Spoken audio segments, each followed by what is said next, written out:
ഞാൻ ഉറപ്പിച്ചു പറയുന്നു, നിങ്ങളെക്കുറിച്ച് ഈ കഴിഞ്ഞ നാളുകളിൽ ഒരുപാട് ആളുകൾ ഈ പുതിയ തലമുറ വളരെ മോശമാണ്, വളരെ മോശമാണ് എന്ന് പറഞ്ഞിട്ടുണ്ട്. ഈ വാർത്തകൾ കണ്ടിട്ടായിരിക്കാം.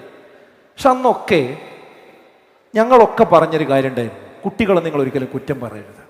കാരണം അവർ ജീവിക്കുന്ന ഈ സാഹചര്യമാണ് അവരെ അങ്ങനെ ആക്കുന്നത്.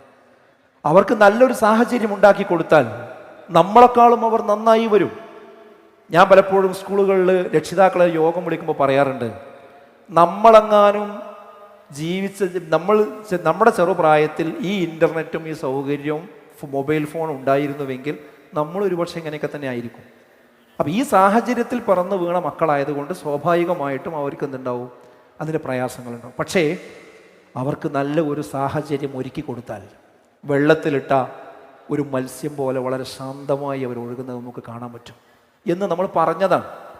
ഇൻഷാ അല്ലാഹ് ആർക്കെങ്കിലും സംശയം ഉണ്ടെങ്കിൽ മെയ് 11 നിങ്ങൾ പെരിന്തൽമണ്ണയിൽ വരൂ എന്ന് നമ്മളെല്ലാവരോടും ഈ കേരളം മുഴുവൻ ഓർമ്മിപ്പിച്ചതാണ്. അൽഹംദുലില്ലാ, അൽഹംദുലില്ലാ, അതിവിടെ കണ്ടിരിക്കുകയാണ്.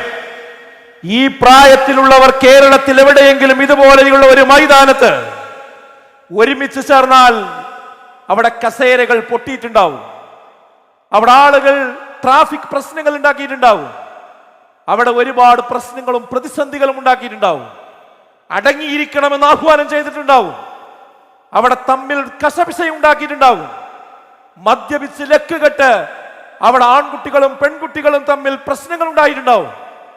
അള്ളാഹുവിന്റെ അപാരമായ അനുഗ്രഹത്താൽ ഈ സമയം വരെ ഈ ഒരു സദസ്സിൽ നിന്ന് ഈ 10,000 ഒരുമിച്ച് കൂടിയ ഈ സദസ്സിൽ നിന്ന് അങ്ങനെ ഒരു മറുവർത്തമാനം, ഒരു അപശബ്ദം ഉണ്ടായില്ല എന്നത് ലോകമേ കേൾക്കുക. ഈ മക്കളെ നിങ്ങൾ കുറ്റം പറയരുത്. ഇവർക്ക് നല്ല ഒരു സൗകര്യം, നല്ലൊരു സാഹചര്യം നിങ്ങൾ ഒരുക്കി കൊടുക്കുകയാണെങ്കിൽ ഇതാ ഇതുപോലെ അവർ ക്യാമ്പസിലും വീട്ടിലും നാട്ടിലും അവർ പെരുമാറും എന്നത് ഉട്ടോപ്പിയ അല്ല, സങ്കല്പമല്ല. പെരിന്തൽമണ്ണയിൽ വിസ്ഡം സ്റ്റുഡൻസ് അത് തെളിയിച്ചിരിക്കുന്നു.